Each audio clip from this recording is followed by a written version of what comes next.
780 million scoop of gas per day for power generation. And then for the industrial sector, which is around 450, 460 million scoop of gas, we can triple that. But all of those will burn those gas and burn money every day. So on a yearly basis, Nigeria loses well over 1 billion US dollars. And if we convert that volume of gas with flare, in terms of emission credit, we'll get around 500 million US dollars wasted. If we potentially utilize that gas as well that will flare, we can get to up to some huge megawatts of electricity. Now, coming back to LPG penetration, the gas that will flare has a potential of giving this country 600 metric tons of LPG annually. This will now give or take, supply 6 million households with clean energy. And again, we can equally use it for the auto gas penetration in country. But all of those is being flared. Now, what are we doing in that regard? So the NGFCP, the gas flare commercialization program, invited third parties to bid for this flare gas through a transparent bidding process supported by NATI, supported by the World Bank and the USAID, and we've gone on an advanced stage. Now we're putting, during the design of the gas flare commercialization program, we look at the commercial and transactional structure and of course the legal implications therefrom. So we came up with the new regulations called the Flare Gas Prevention of Waste Pollution Regulations 2018 to underpin the implementation of the NGFCP. And we increased the gas flare penalty from almost 0.03 cent for well over how many years I've been flaring to now $2 for those flare producing more than 10,000 barrels of crude oil per day, and 50 cents for those producing less than 10,000 barrels of crude oil per day. Now, in addition to that, if any company violates the regulations, say we ask for the flare gas data, because we need the flare gas data for purpose of bankability to give to these third parties. So if you don't give us accurate data and we find out that you give us wrong data, you're liable to another punishment, and of course an additional $2.50 will be paid. And all of these are being implemented by the Department of Petroleum Resources. So as of today, we scrubbed the data we secured from producers, and we found out we have tier 1, tier 2, tier 3 data. So it was only tier 1 data that were up for bankability for the gas flare commercialization. So we now give those 45 flare sites for investors to bid for, which have submitted their proposal as at the 26th of June 2020 this year. So DPRO has commenced the evaluation of the proposals, because we don't want a situation where you take the gas, flare gas that the producers are flaring, and then you eventually flare yourself. You use some and you flare. So we don't want that. We want end-to-end solutions. So we're looking at the technology they're deploying. I want to make sure they have off-takers, and then making sure that indeed they are serious-minded businessmen. So at both ends of the fence, on the operator side and the third-party investor side, there are metering that need to capture the flare volume, the data, what you give out to the third-party investor and what the third-party investor takes for custody transfer and of course for audit trail purposes.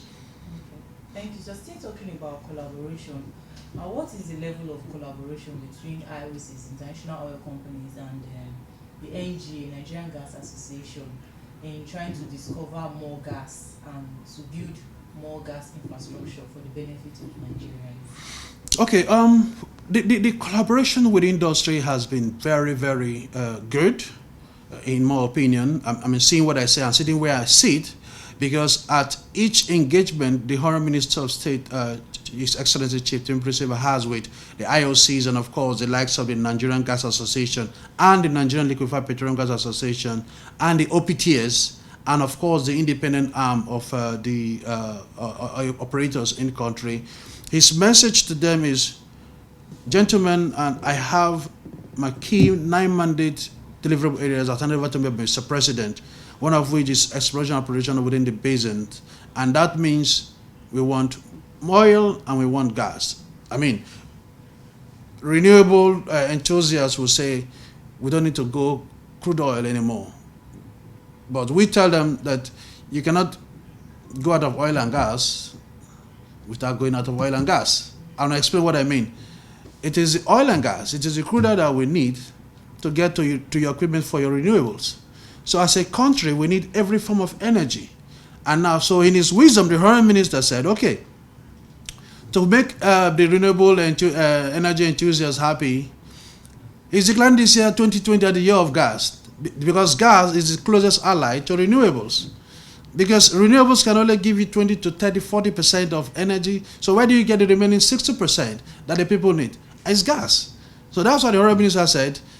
Gas is the closest ally to renewables, and that we have to, as a nation, get as much of our gas that we can bring out from the subsurface. And just to let you know that the gas we have compared to the crude oil is just a drop of water compared to the abundant gas resources, and we've not even started anything. Matter of fact, listening to one of the discussions the director of DPRO was having, he did mention that we have much more gas than what we've proven, and that if we do more, we'll find out that we have more proven gas, more proven unproven gas as well. But we're not there yet. We've not even done that. So as a nation, we're sitting, if you like, on a keg of gold mine with respect to gas resources. And that's one thing the present administration is driving towards utilizing and making sure that this comes out, and of course to benefit Nigerians. So we're doing a lot in that gas space as well in terms of collaborating with the industry. NNPC is looking to build 2 methanol plants. The ministry is working closely with NNPC to come up with a gas fertilizer hub as well. And NNPC recently has tried to resuscitate the Oredo facility to inject more molecules into the market for domestic utilization. And with the NGP is working with the GMD, and GMD has been very supportive to the National Gas Expansion Program by allowing us to utilize NNPC's retail outlets for the auto gas utilization. So that collaboration with the industry is there. And I think within the few years I've been in the oil and gas industry, the collaboration has been strong. So the other day I was hearing some people say that the Honourable Minister and the GMD are twins from 2 different parents. And I asked, what do you mean by that? They said, twins from one parent fight and quarrel. But these twins from 2 different parents are working collaboratively to make the industry what it is supposed to be, and of course demonstrating best practices. Okay, please, for emphasis, for the sake of emphasis, I would like you to still throw more light on especially the CNG, compressed natural gas, because since a few days ago the minister during his press briefing talked about that he said next week or so that him and his team, his people, they are all converting to natural gas, and we all know that for now we don't really have the infrastructure in place. So is there a time frame, like how is it going to be done? How fast can it be? Because Nigerians are groaning about the petrol hike. Correct. As it is.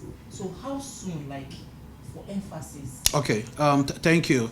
I thought I mentioned that, but let me reiterate. So during the Q3 performance review of the ministry with all the CEOs and heads of agencies, the minister declared the National Gas Expansion Program as a flagship program of the federal government, and of course for the ministry first, and it is one of the key focus intervention programs as encapsulated in the Economic Sustainability Plan the Vice President submitted to Mr. President.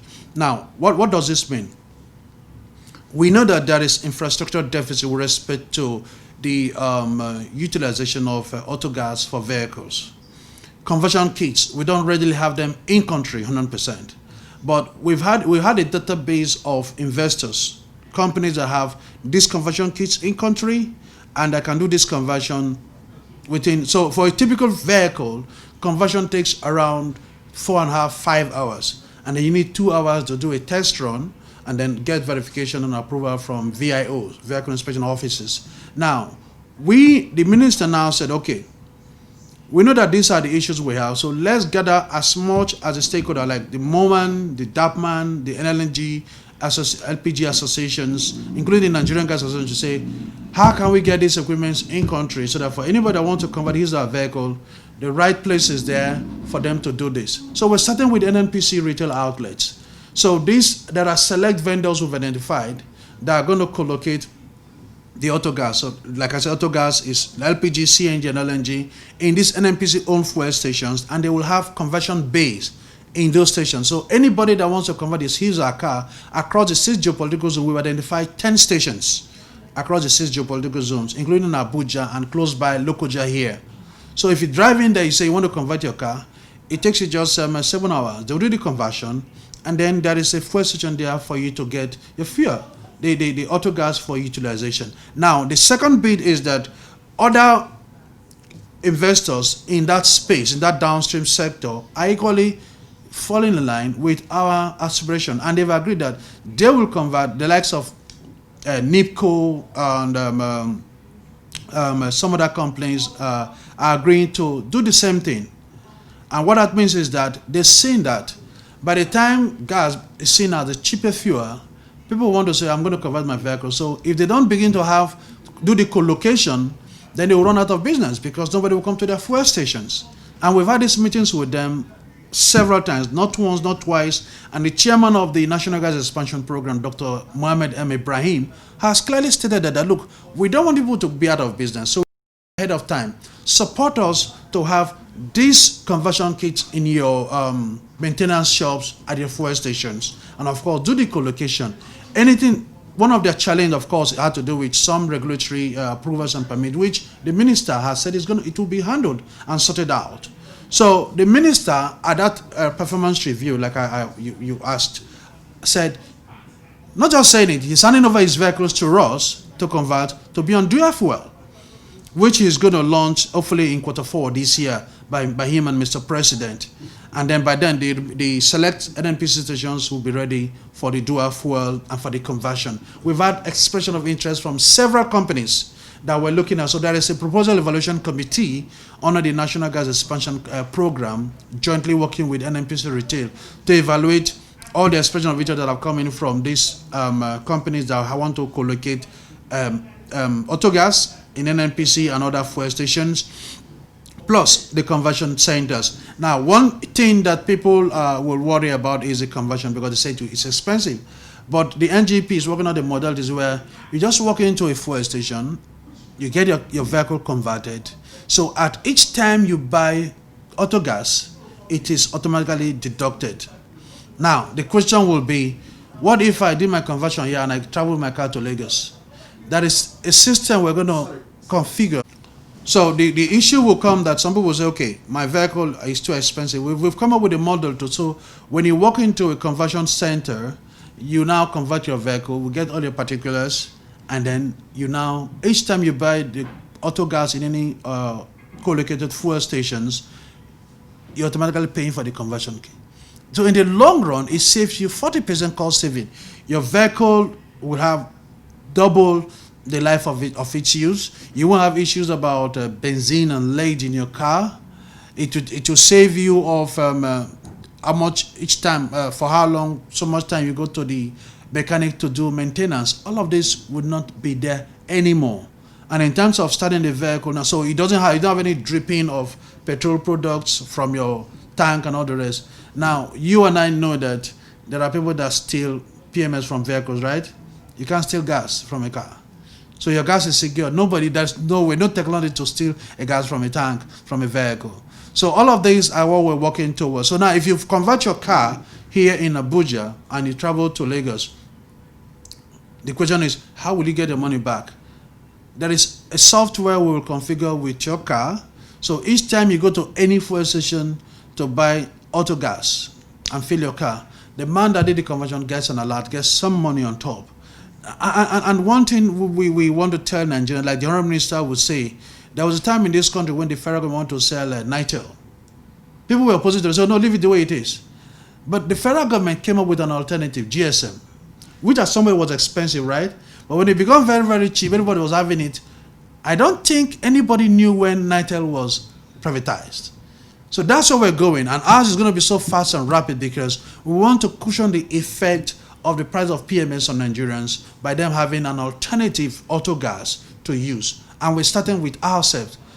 Aso Rock Villa cars, we're looking at doing the same thing. The Aso Rock Villa is going to be running on CNG to power it. And that's what Mr. President has supported and the minister is running towards implementation. So we want to make sure that the year of gas actually counts by doing all of this. So what we need is, like the minister was saying, Nigerians need to have patience with us. We've gotten this right. The next step is implementation, which is going to happen in Q4 by government demonstrating, exemplifying that this government policy is not just a policy, it's working, and we're setting with ourselves as examples. The minister has directed that all the chief executives in the Ministry of Petroleum Resources convert their vehicles to dual fuel system, including we, his technical advisors. So we're going to demonstrate and do that. Now, in a situation where you've converted your car and then you travel maybe to further area that there is no auto gas, so you switch to PMS in the meantime, and then when you come back, you get whilst we gradually flood the different refueling stations with auto gas, co-locating those products across the country. So that is a drive, and it's an aggressive drive, and we're walking the talk. Thank you so much, sir, Thank you. Clarification, because few days ago I had some interaction with Nigerians, and they are so concerned about especially the conversion. Some were complaining about the money, they know it's not cheap to convert. So with this explanation, I think, and the clarification, I think it will go a long way to really help. So finally, sir, what would you like to tell Nigerians, even as the federal government is trying to improve on infrastructure, gas infrastructure? What would be your message to Nigerians? Okay, in terms of the message to Nigerians, I will reiterate the Honourable Minister of State Petroleum Resources. Nigerians should begin to see on the positive side to look at using alternative fuel, gas, which we have in abundance. PMS will be there. Unfortunately, it is what it is, and there's nothing government could do, like the Honourable Minister has said. However, we are giving them an alternative to use auto gas. You can use LPG to run your generator. So you can have a cylinder and attach it to your house that will service your generator and service your cooking gas as well. Those are alternatives. And for investors, you can decide to begin to look around and begin to talk to estates. They say, can I be supplying you gas to run your kitchen and of course your generator for your estate? So those are all opportunities.